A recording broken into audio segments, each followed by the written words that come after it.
Hey, it's Brian Willey with Attorney Profit Systems, and I want to welcome you back to video number 2, all about SEO. So we've been talking about on-page SEO in the last video and kind of covering what SEO is all about.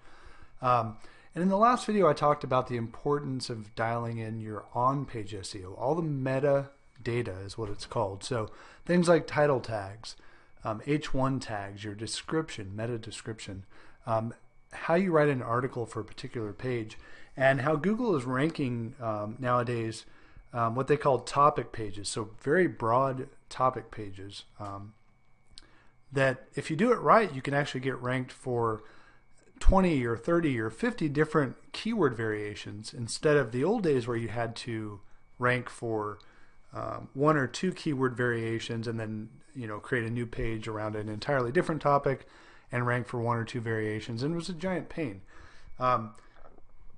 Google has moved towards ranking what they call authority sites and brand sites. So when you look for, I'll give you an example. If you look for anything medically related, or even look for anything that's related to exercise, for instance, I'll show you really quickly what I'm talking about. Let's do a quick check. So let's say that I wanted to look for something that's exercise or diet related. Let's type in best ab exercises, and you'll see where I'm going here in a second. Okay, so I typed in best ab exercises, and what you're seeing is not a bunch of little sites that have been put together by individuals and are suddenly ranking for this keyword term. It's major sites: Fitness Magazine, Men's Fitness, Women's Health, Exercise, About.com, Shape.com again, Health.com, Bodybuilding.com, Men'sHealth.com. So my point is that what they're doing is they're ranking brands. And so we've talked about this in the past. Don't get this confused with marketing in terms of you becoming a brand or you trying to get your name out there as a brand or your firm's name as a brand. This is completely different. So I want you to separate those ideas. When you're doing marketing, you should be doing direct marketing, where your goal is not to market your brand like a McDonald's or something like that, where you're just trying to get your name out there and hope that people remember it, all that stuff. That's not my point here. My point here is with search engine optimization, Google is ranking topics. And so, I could probably type in, let's say, best ab exercises for women. And let's see, we might get some of the same, Women's Health Mag, Fitness Magazine, Health.com again, Shape.com. You're basically seeing some of the same things. So you could type in variation after variation of these types of terms, and what they're doing is they're ranking pages topically. They're essentially picking out a topic. Google, that is picking out a topic, and they're ranking that page or that website for all sorts of keywords because that particular website is a brand, is an authority site. And so with respect to SEO, you kind of want to treat your site the same way. You want to be known as sort of a brand. So in the old days of SEO, and we're going to talk about what they call anchor text and backlinks and all these different things in a minute, the old way to rank sites was you would look at all these different variations of keywords and you would go out and you would build links with these keywords in them on other sites that would count for basically as a vote for your site. So let's say it was Irvine Bankruptcy Attorney. You could go out and you could try to get the keyword Irvine Bankruptcy Attorney ranked over and over on all these sites, that exact keyword. And in the old days, that would actually shoot you up for that keyword. Now, Google obviously has gotten completely savvy to this. And what they do now is they want to rank authority sites or brand-based sites. And we see this over and over again because you can type on nearly any term for what I call a buy keyword. If you want to buy whatever product, whatever book, whatever thing you can think of, and nearly always you're going to see Amazon showing up. So what's happened in the last year to 2 years is a recognition that people want to see authority sites, things like Amazon, things like Women's Health, Fitness Magazine, Men's Health, in these examples I'm showing you. And so this carries over into your local site as a lawyer. What they want to see are authority sites. So how do you go about creating an authority site? You go about creating a brand. So again, separate this out from the marketing concept of branding yourself. You're not doing this for the purpose of getting your name out there. You're essentially doing SEO on a branded basis, which I'm going to show you, for the purpose of becoming an authority site, for the purpose of ranking topically. So you have many keyword variations, all showing up basically, whenever anybody searches for that keyword variation, your topic page shows up. So in my example before, I had my my lawyer's website in Orange County for bankruptcy. Well, he'll show up topically for all sorts of related, bankruptcy terms in and around Orange County. And I kind of showed you how you do that a little bit with making sure your metadata is correct and you have different keyword variations and synonyms and all these different things. But that's only 20% of it. You have to dial all of that in, very, very important, but still only 20%. If you just went out and you decided, hey, I'm going to go dive into my WordPress site or have my my webmaster change all my title tags and add different content, that's a great first step, but it's not going to get you all the way there. In competitive markets, and like I said before, lawyers anywhere in any city for any subset of the law is extremely competitive, period. Unless you're very in some remote sort of niche or something. Maybe you practice, oil and gas or mineral rights or something like that, which, by the way, people are probably not looking for online as much anyway, maybe a little bit. It might be easy just to change all the data, the metadata on your site, title tags, descriptions, and never do what we're about to talk about, and you could still rank because it's not competitive at all. There's not that many people searching for it, and there's nobody competing for it. When there are lawyers competing for it, you better believe that there are typically search engine optimization firms behind those lawyers that have gotten them onto page one. It doesn't happen by accident with lawyers. With some other niches, if you're an air conditioning repair service, not to minimize what they do, or you're a moving company, again, not to minimize what they do, those can be competitive or not competitive terms. Sometimes you can just throw up a website and get the on-page factors correct and never build a link to it and don't do anything else about, like what we're going to talk about in the rest of this video, and you're fine and you actually start showing up on page one.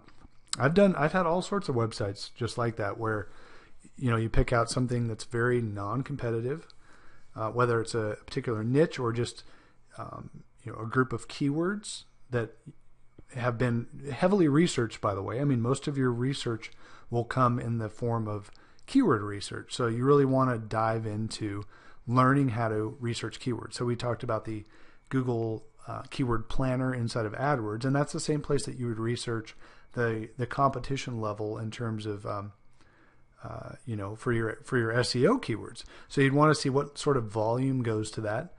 And when I say that, I mean, you could type in, let's say that you are a criminal lawyer in Newport News, Virginia, and you want to figure out what the competition level is for all the different criminal lawyer related terms in Newport News, Virginia. Although now that I think about it, I don't think any crimes actually probably occur in Newport News, Virginia.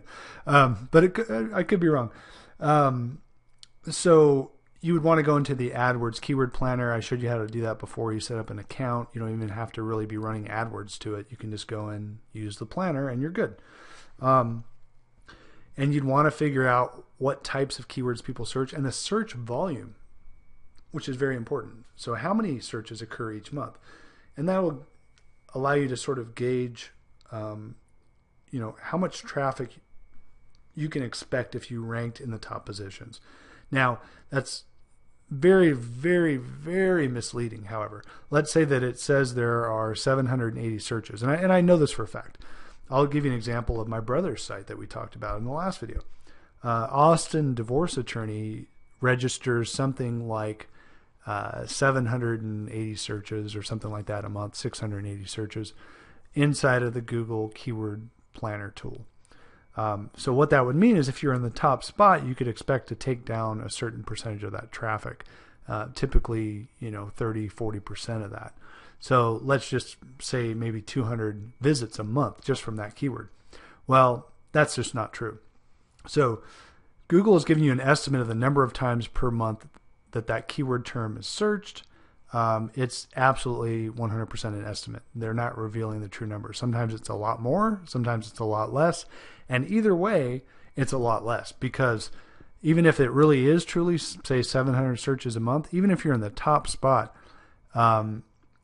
people just are not searching for that exact keyword term. They're searching for that keyword term with a combination of many other keywords. We talked about long tail searches, how really almost every search that occurs only occurs once. People formulate a search string in their head and they type it in the search engine. So they, instead of Austin Divorce Attorney, they might say, who is the best Austin divorce attorney in my area? That's a super long tail keyword. And somebody might type that once ever, or once a month. I mentioned on my brother's site that when Google used to reveal which keywords were being used to lead to a site, they would reveal inside of Google Analytics, here's the exact keywords that led to somebody visiting a site. And he might have 600 or 700 visits with 600 different variations of keywords, meaning that only a handful of them ever repeated.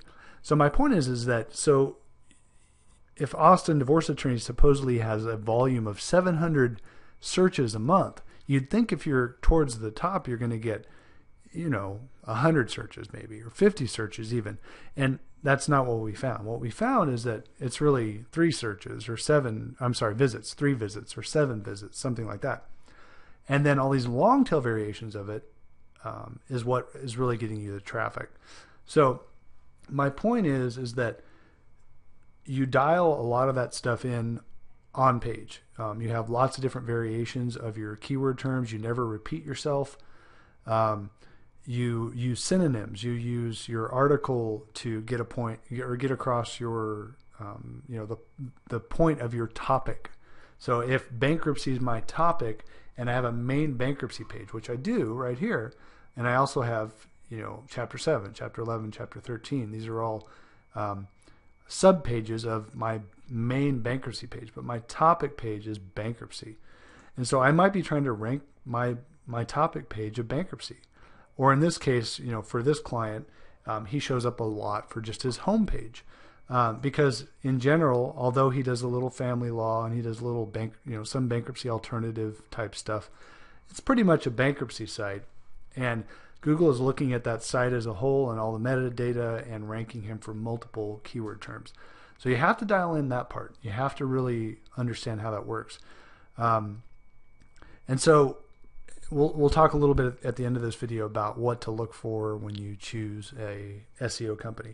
But you really need to understand that when lawyers get to page 1 of Google in competitive markets, and again, most of them are competitive markets, this is not happening by accident. They almost have always hired an SEO firm.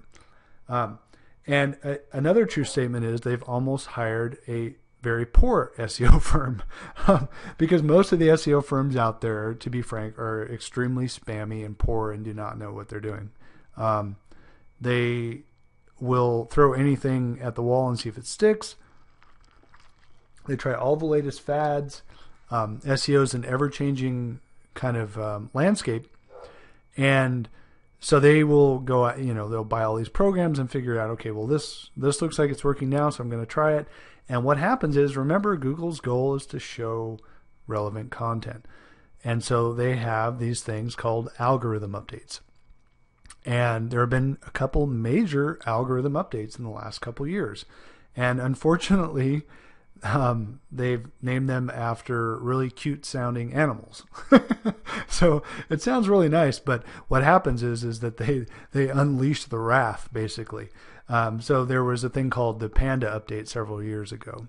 Panda sounds like a cute little fluffy bear from China, right? No, it actually was a disaster for most websites. And what it was looking for was web spam. It was trying to look at web pages and figure out which pages are spammy looking, and why were they outranking these authority sites, these brand trusted sites that Google would rather have show up, because people will stick around and come back to their search engines when they feel warm and fuzzy because about.com shows up, or WebMD or whatever, or Amazon over and over. And so these spammy sites were manipulating the system by putting a ton of garbage on their site. So they were stuffing keywords. They were doing things like that was, basically what was referred to as keyword stuffing.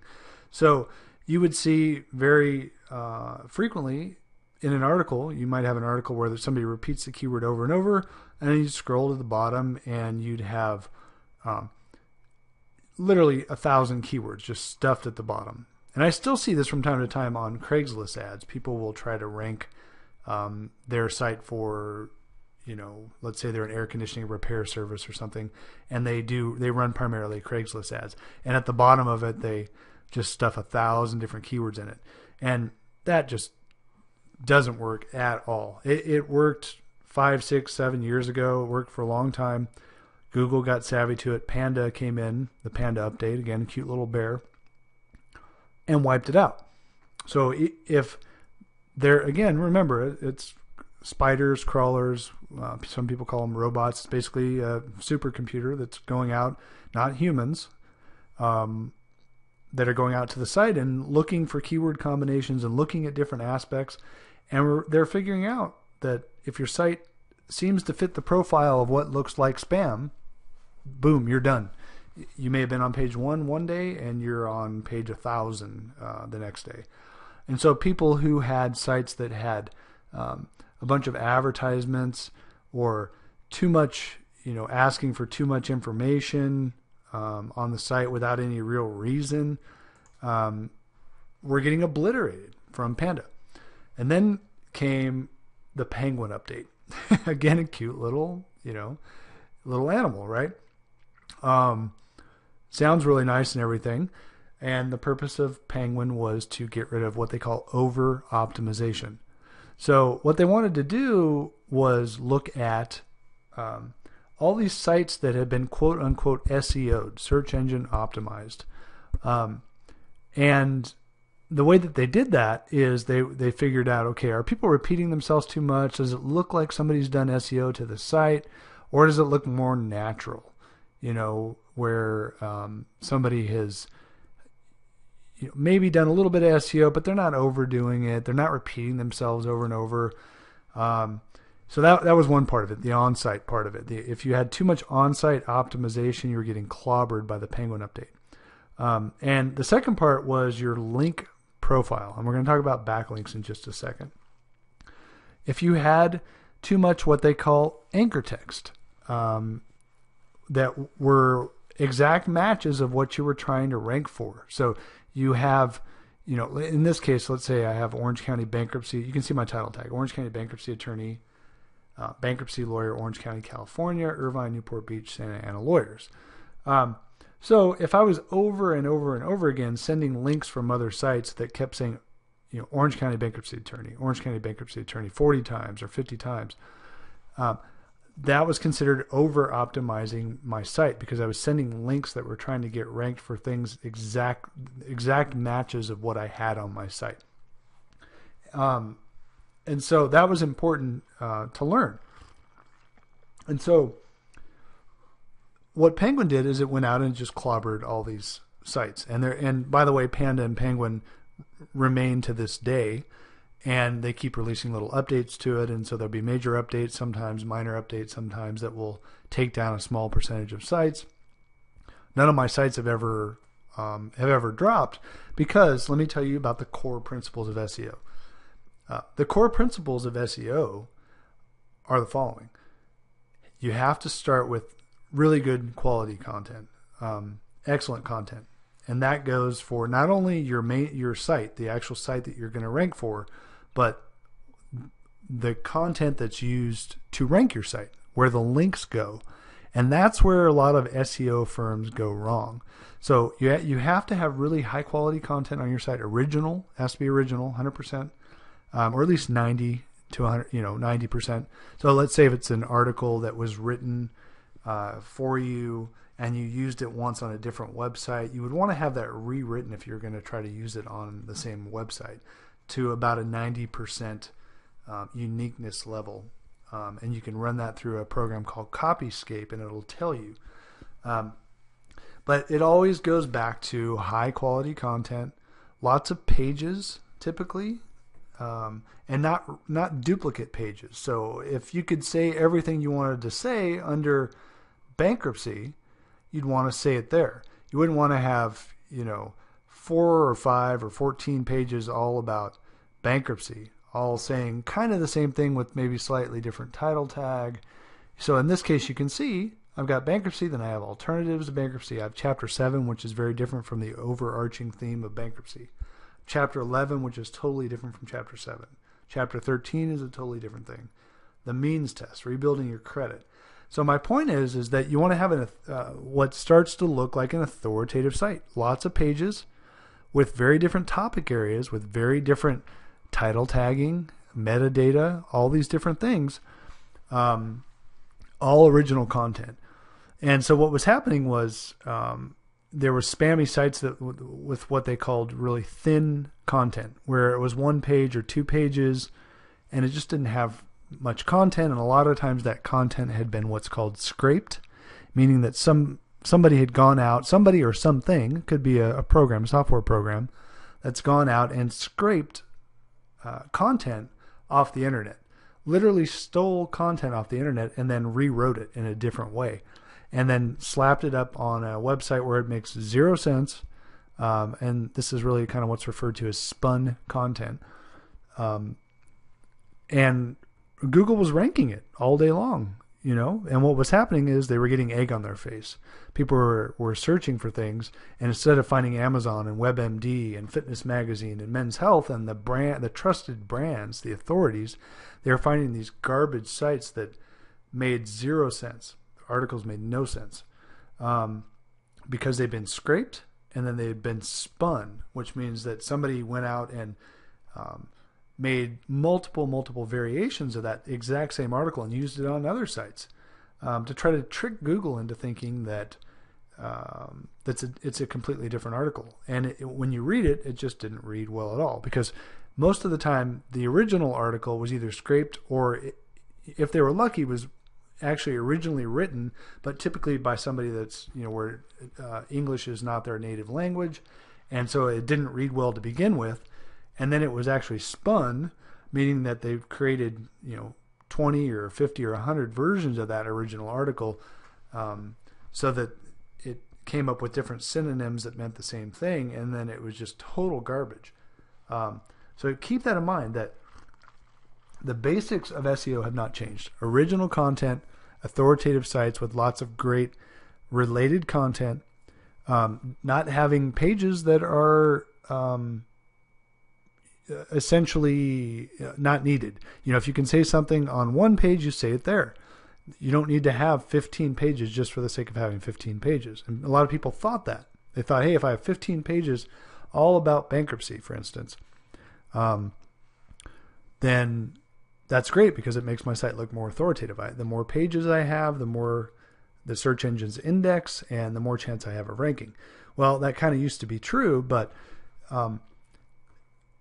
it's really not. It really, what it comes down to is what has been good all along, which is good original content that is put in the right spots. That makes sense. So it makes sense for me to have a bankruptcy page, a chapter 7 page, chapter 11. Under family law, it makes sense for me to have a topical overall family law page, an introduction of what family law is, divorce, the types of divorce, that can be involved. So like contested, uncontested. You could even turn this into different things like uncontested divorce, contested divorce, agreed divorce. Different pages on that. Divorce and division of property, child custody, all semi-related topics, but you really wouldn't say it all about divorce, because child custody and visitation can happen after divorce, right? There could be a modification that occurs after somebody's divorced. Child support, somebody could go in and try to get their child support modified. Some of it takes place during divorce, and some of them are just completely different topic areas. And so where it makes sense, have a different topic area, a different page that has totally different metadata. And again, go back to the principles we talked about in the last video. Figure out how people search for that. Use the AdWords keyword planner tool and figure out how people search for things like spousal support. What else do they call it? Alimony, palimony. Think about the different synonyms that could occur for that, and build them into your article, build them into your metadata. Figure out the volume that occurs, the search volume for all these different variations, and figure out where's the most important place to put it. Most important place is your title tag, but you can't stuff a bunch of keywords in your title tag. So get your most important keywords in there, and then build in your H1 tags, your H2, H3 tags, other variations of those keywords, and don't repeat yourself. In your article, have synonyms and variations of the keywords, and don't repeat yourself. So the third major update that just occurred very recently for Google was an entire algorithmic change. It wasn't even just an update. They actually referred to it as an entire change to the way that they are showing search results, which was called Hummingbird, another cute little animal.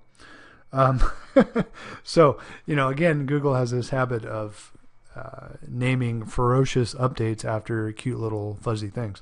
And so Hummingbird was really all about synonyms and how they're going to show content, and recognizing that because people use these long tail keyword searches, they don't just type in Orange County bankruptcy attorney. They're typically typing in variations of that or synonyms of that. How to save my home in a bankruptcy, Orange County, things like that. 8 keywords, 7 keywords, things like that. They're trying to figure out ways of how do they serve up relevant content when people are typing in long tail phrases or synonyms. So for instance, I think I did, what did I do? Best ab exercises for women. Well, maybe somebody's typing in top core exercise for females, right? Those are all synonyms. And so what they're trying to do, and I bet you, let's look real quick. Let's try top core exercises for females, and let's see if we get some of the same pages. I may be wrong. Nope. Women's Health Magazine, Fitness Magazine, Real Simple, we didn't see before, Men's Fitness, Health.com. Basically the same, the usual suspects, right? So what they're doing is they're looking at synonyms. So it's not that necessarily, if you look right here, best ab workouts for women get six-pack abs. If you look over there, this is the description. So this is all metadata description that you can build into your sites. Nowhere do you see top core exercises for females, right? What Google has done is they've transposed this and figured out the most similar sites that meet this criteria. And Women's Health Mag wins the #1 spot. Best ab workouts for women is just like top core exercises for females. So my point is Google is translating your information because they realize that people search for things in different ways. But when they do that, they're still rewarding brands, right? They're not rewarding the little dinky sites that are thin sites that have 1 or 2 pages. These are, Fitness Magazine's a big site. Women's Health Mag, big site. Real Simple, big site. Men's Fitness, huge site. All these things. Health.com, enormous, authority site. So if you want to mimic that on the local level, you need to start thinking of SEO like a brand. Why they rank these these big sites for all these different keywords and all these different variations of keywords and all these different synonyms that mean the same thing. They do it because they're authority sites.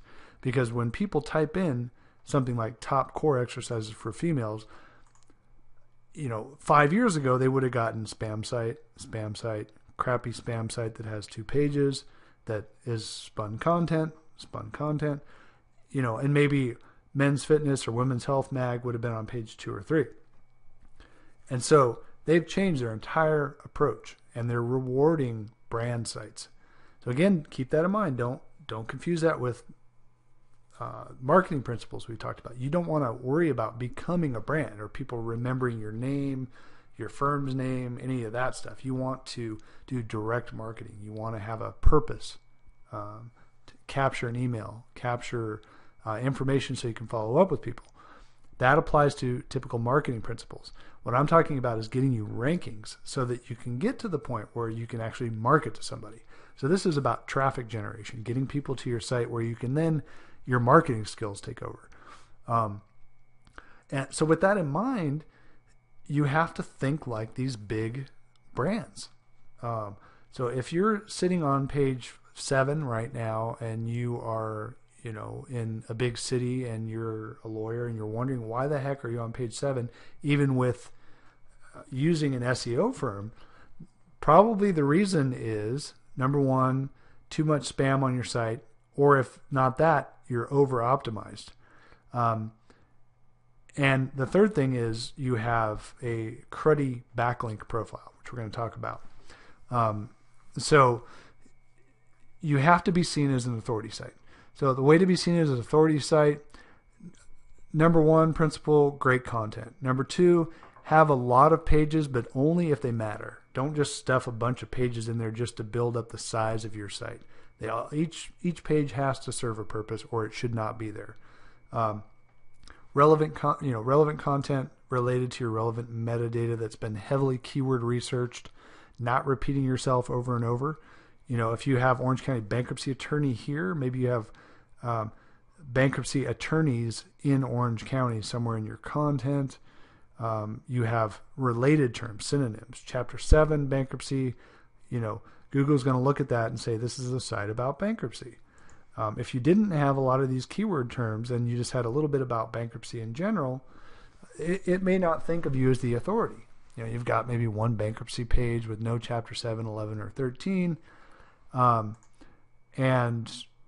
not much content in here and not much related content, not referring to types of bankruptcy. It may reward your competitor and outrank you. So the on-page factors matter tremendously. But again, here's the rub. It still only matters about 20% in terms of your overall ranking. And I know that's frustrating because here's how it works.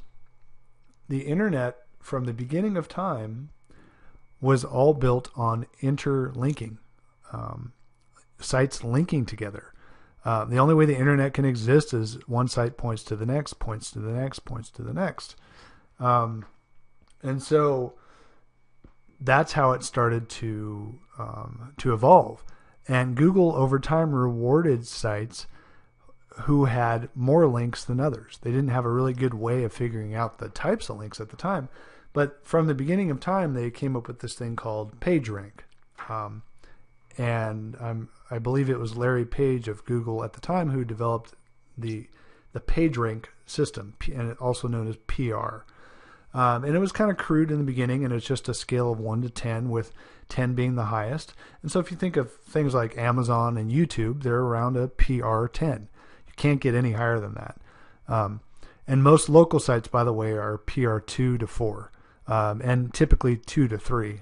For a while, many sites were in the 4. Well, not many sites, but a lot of the top sites that were on page 1 were PR 4.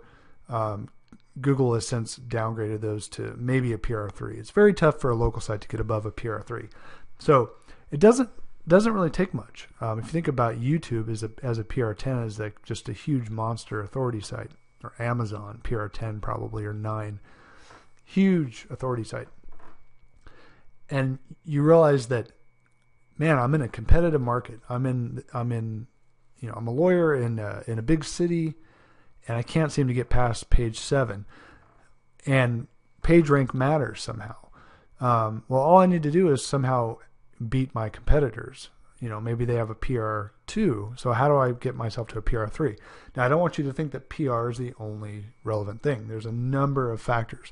There's PageRank, and you may want to kind of look at these things or, jot them down.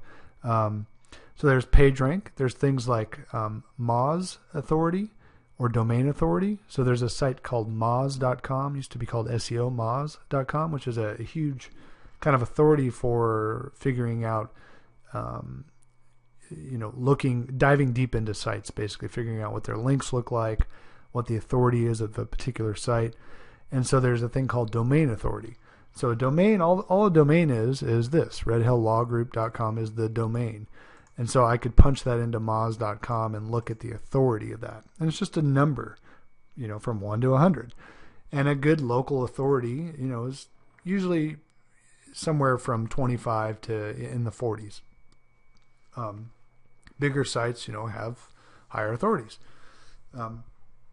There's also a thing called Majestic SEO that people look at, where you'll look at the trust flow and the citation flow, and anything over 10 on the trust flow is good. Anything over 10 on the citation flow is good. So this has a great citation flow, trust flow. These are just these different sites' ways of measuring authority. So Moz has domain authority and page authority. Majestic SEO has trust flow, citation flow, and Google looks at PageRank. But it all matters. It's just a different way of measuring it. So with that said, we've already looked at the on-page factors that are very, very important. And what we need to look at now are what I refer to as off-page factors. Essentially backlinks and social signaling. With backlinks being hugely important. There's a lot of people out there right now still saying, hey, Google just doesn't care about backlinks. Backlinks are dying. You don't need to worry about that. It's all about, how many Facebook likes you have and how many people are sharing your content on Facebook, and all that matters for sure. That's all called social signals that Google looks at. How many Google Plus ones you have, for instance, where you share content on Google Plus and you have people in your circles that in turn take that content, share it, and you get a +1 for it. That's the equivalent of getting a like on Facebook. All that matters. All those send signals to Google that your site matters, that people socially are sharing it. They're sharing it on Twitter. It must be relevant. It must have some sort of authority. But so that's all I'm going to say about that. It matters, but not as much as you think. What still matters most and will always matter are links. And a link is just basically your site with a hyperlink on another site. So it's a vote from another site back to your site called a backlink. It's basically another site, Google looking at it and saying, hey, this site recommended this site. So in the case of Red Hill Law Group, if there's a link on Avvo.com, it's like Avvo.com is a trusted authority site and it's recommending that site and it's a vote for that site. So that's all you need to remember with backlinks, as far as how they work. Now, what I really want you to remember, and this is super important when you work with an SEO firm, is you want to check their work. I can't emphasize this enough. What most SEO firms try to do is game the system. You give them whatever. Let's say it's $1,000 a month or $3,000 a month, $5,000 a month, whatever it is you're paying your SEO firm. They're going to try to do every shortcut in the world. Now, I don't mean this about every SEO firm. The good ones will take their time and do everything by hand. They build every link by hand. And they make sure that every bit of content is really good. And every site that your content goes on is an authority site, an authoritative site that's going to help you rank better. But with that said, having done this for a long time, the vast majority of SEO firms out there are terrible. They will take as many shortcuts as possible. And again, remember, you get what you pay for. So if you're paying $2.99 a month, I can guarantee you they're using automated tools over and over and over again Just like they are, they're basically a volume-based company where they can afford to charge $2.99 because they're spamming the heck out of all these different sites, putting your link on all these sites that don't matter, and doing the same with all their other clients. And you for certain long tail non-competitive searches, you may see some gains, and they'll show you and they'll say, hey, look, you've now ranked on page 1 for these terms. And what happens is, maybe you get a little traffic from it, but do you have any traction from it? My guess is no. And when I say traction, I'm referring to long-term traction.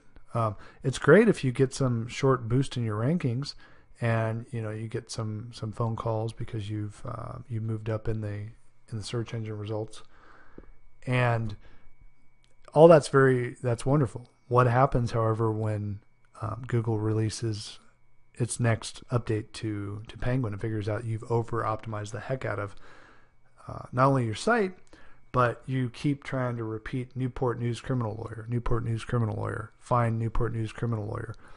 And the vast majority of your links are what they call anchor text, basically.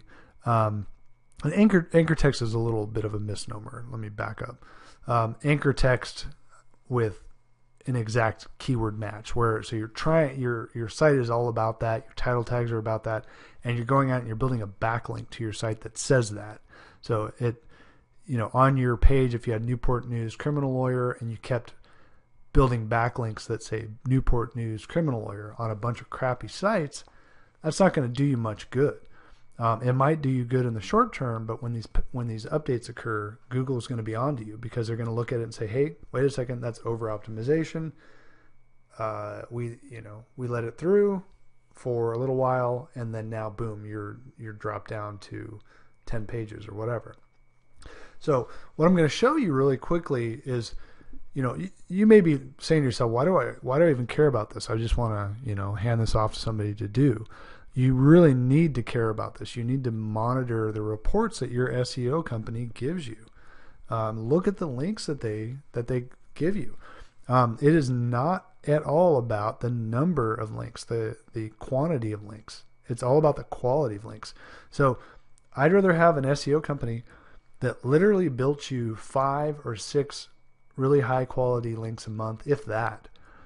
And in the background, then they're probably doing some other stuff where they're building links to those links to get that index, which is very hard to really show a client. So don't expect them to show you that.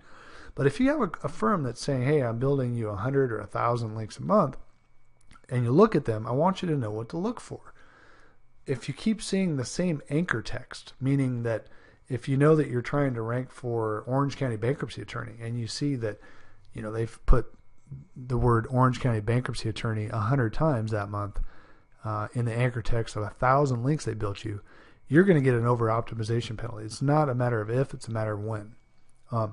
So when I talk about it, it's really just quality over quantity. Literally 3 links or 5 links a month, but the best kinds of links that are hand done with the absolute best kind of content that's not spun will get you so much further. And there are very few firms that do that. And the ones that do are going to charge a lot for it.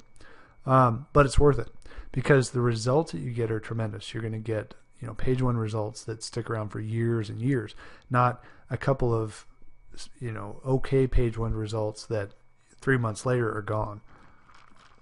So that's very, very important to keep in mind. So you want to look at things like that. You want to, if you don't have a Majestic SEO subscription, that's not a big deal. That's fine. I mean, you don't have to have a subscription, but you want your SEO firm to provide reports and show you, that your trust flow, your citation flow over time is going up. It takes a long time to grow this. This isn't a number that magically just 1 month goes from 10 to 15. It may take a year to go from 10 to 12, for instance. But you want to see it going up.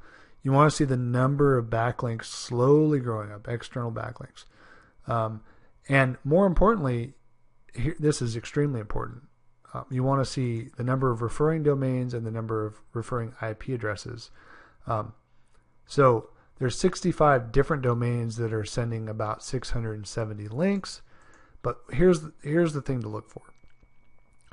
The referring IPs should be very close to referring domains. And all this means is that these are from very unique addresses. So we don't have the same website over and over and over sending sending the backlinks. So if it was the same website, it would be basically the same IP address. So this means there's a lot of unique referring domains, a lot of unique IP addresses that are occurring. So you don't want a block of IP addresses that are all within the same range sending links. That just looks fishy, right? It doesn't. To Google, they're going to look at that and say, well, why is that occurring? They might say somebody's trying to game the system. Maybe they bought 65 domains and they have them all hosted on GoDaddy, which is within a range of IP addresses, and they're just sending backlinks over. In which case, this might be 65 domains, but it might be 3 or 4 or 5 referring IP addresses. So you want to have very unique IP addresses, all that stuff. Good trust flow, citation flow. So you want a company that's going to show you the stuff and not hide the ball, and show you the links that they build. And don't worry about the fact that they build 3 links or 5 links when they're super high quality and super authoritative. That's what's going to get you the results, period. A company that's building 100 or 1,000 backlinks a month for a local site, that's complete overkill.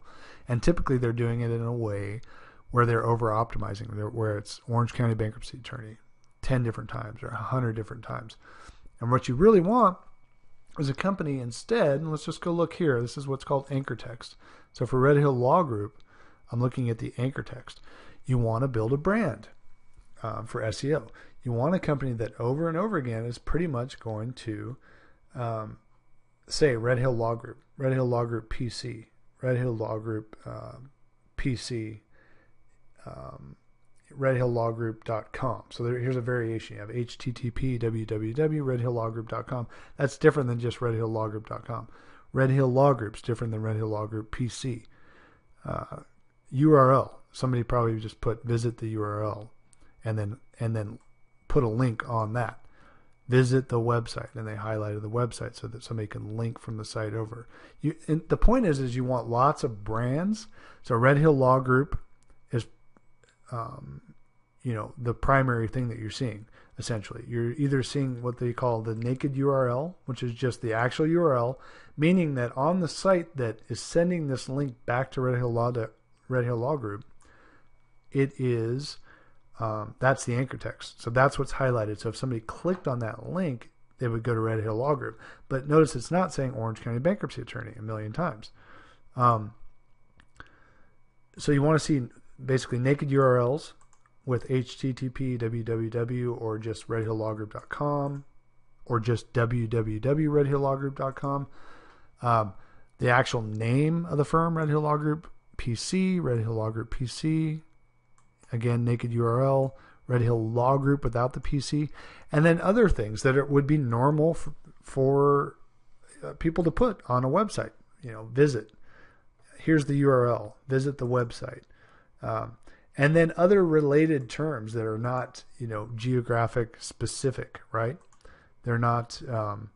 It's not Orange County Bankruptcy Attorney. It's just Chapter 7, foreclosure, Chapter 11, Chapter 13, and then some mix of your actual anchor text that you're trying to rank for. So you do want a little bit, but just not, you can't do overkill. You want it to be small numbers. And ideally nowadays, so some of these links were built back when this didn't matter as much, but nowadays I wouldn't even do this. I wouldn't do Irvine Bankruptcy Attorney probably more than 1 or 2 times.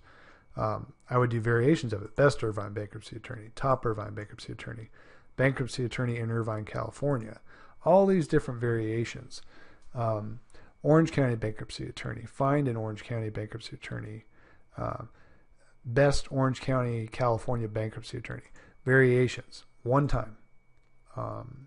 So, if you have somebody that's out there building multiple variations of links, you want them to not do that. So back in the day, a lot of these things were built several years ago before these updates occurred. And luckily, because we have such a brand presence, meaning that there's a lot of domains that have the naked URL or the brand, we're not getting any kind of over optimization penalty, because we haven't mentioned these same terms over and over and over again. We have one-time experienced personal finance bankruptcy attorney,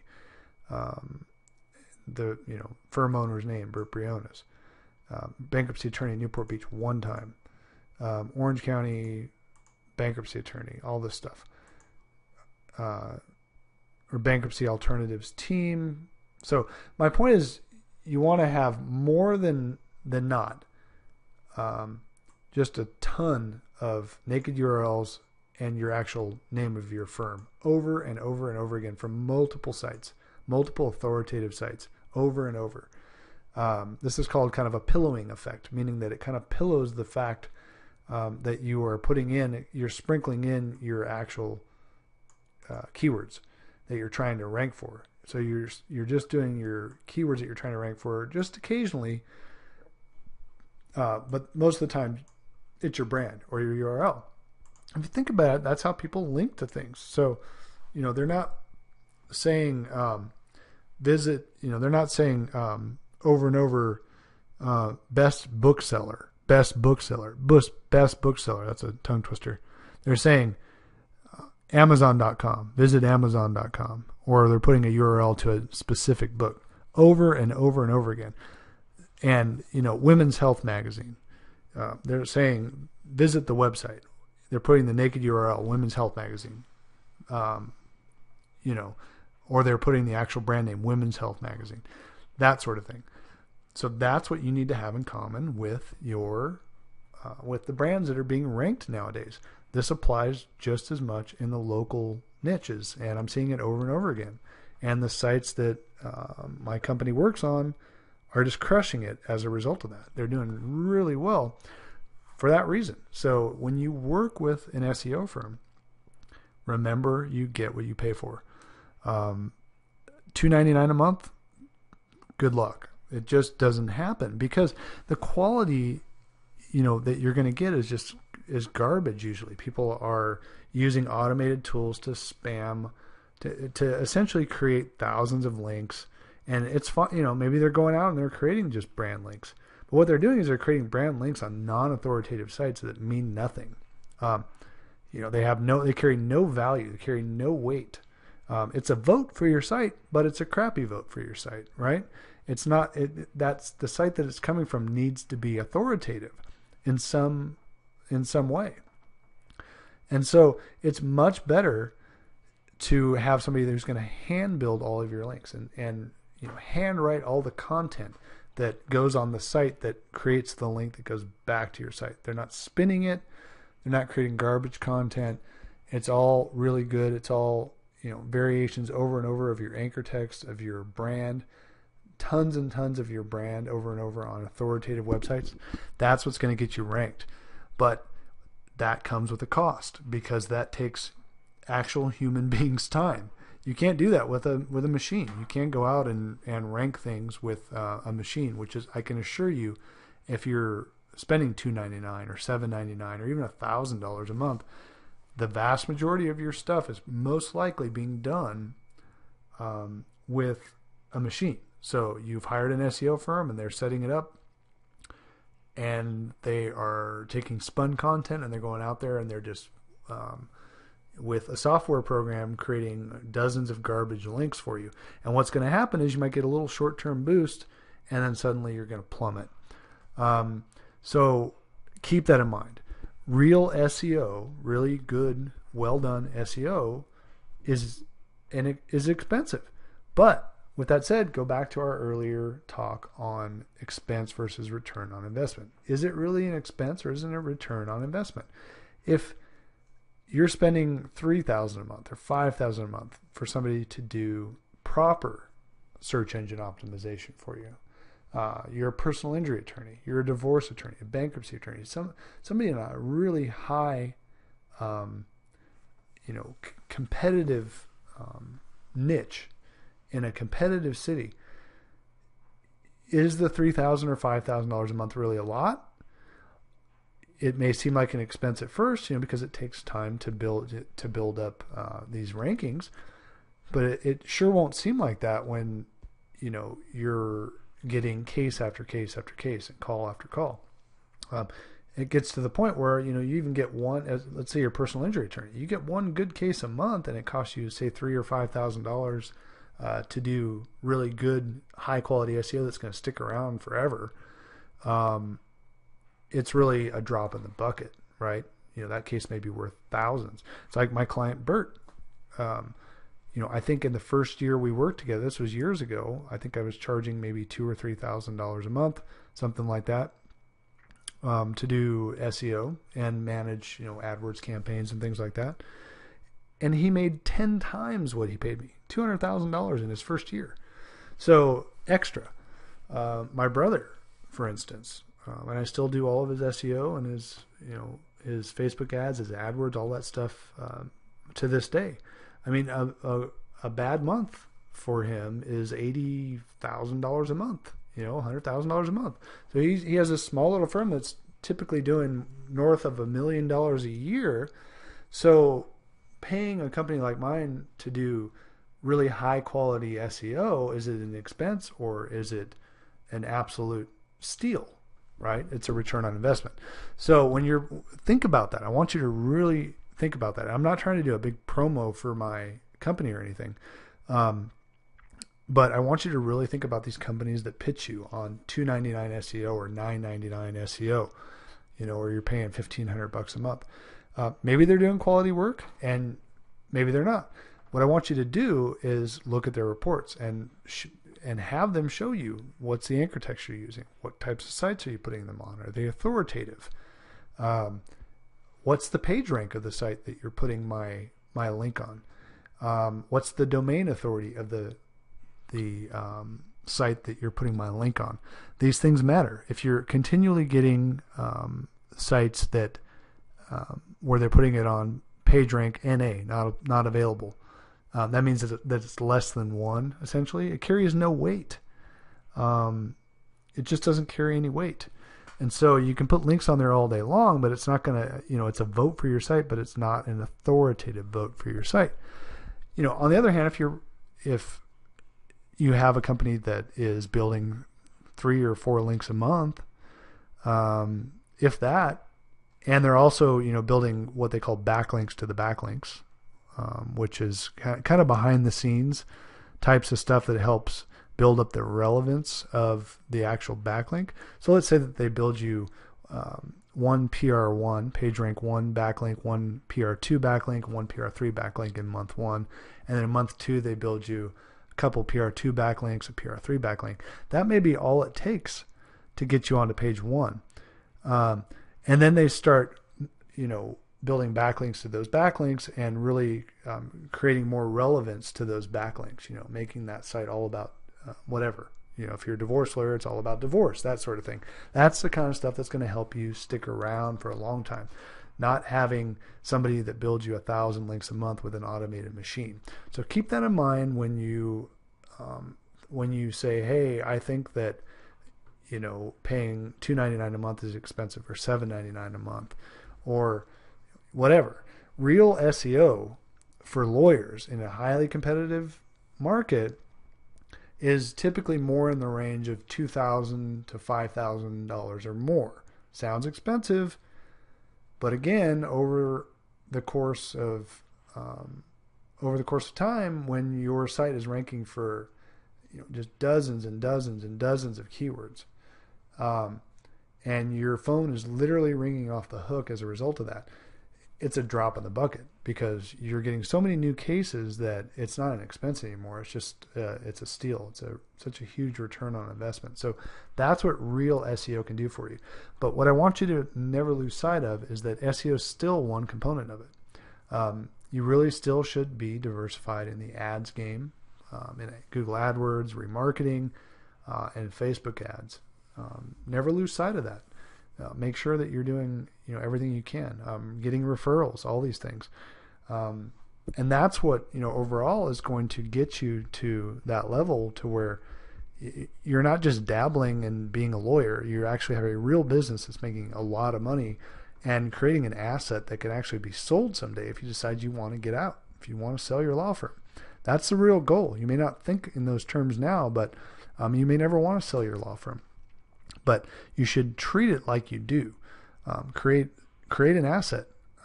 You owe it to yourself, your family, if you have partners, if you have associates, to build up a firm that's doing very, very, very well from a revenue standpoint. And if you love to practice law, God bless you. You know, I mean, personally, I've been a lawyer for 13, 14 years now. And do I like to practice law? Yeah. I mean, I enjoy it. I like the analytical side of it. I love marketing much more. I love SEO much more. Do what you love. And, you know, if you don't really want to practice law, but you want to be the person that runs the firm and brings in the business, and is, you know, at 1 o'clock you're on the golf course, or you're taking 6 weeks or 8 weeks of vacation a year without any kind of guilt because you know that the money's coming in over and over and you have people that can work your cases. This is the type of stuff you have to do. You have to think big to become big. Sometimes you have to think bigger, much bigger than you are. If you want to be a $100,000 a month firm, you have to spend like you're a $100,000 a month firm. And it's painful at first because it takes a little while to catch up, and you have to use the right people to do the right types of work for you, or you'll get scammed. But this is why I'm showing you kind of the behind the scenes stuff of how this really works and what you really need to look for, and why, you can't think of SEO as an expense. It's a return on investment, and probably the most profitable return on investment that you can do when you work with the right company. So hopefully that's all helpful. If you have any questions at all, please do let me know. Feel free to email me. And, if you have, if you're working with an SEO company that you don't like, or you find out is doing some of the things that we've talked about in here, let's talk. Let's get on the phone and figure out how we can make things better and how we can get you to a position where you're doing really, really well. And, I'd love to help you out. So anyway, hope this video has been helpful, and we'll talk soon. Have a great night.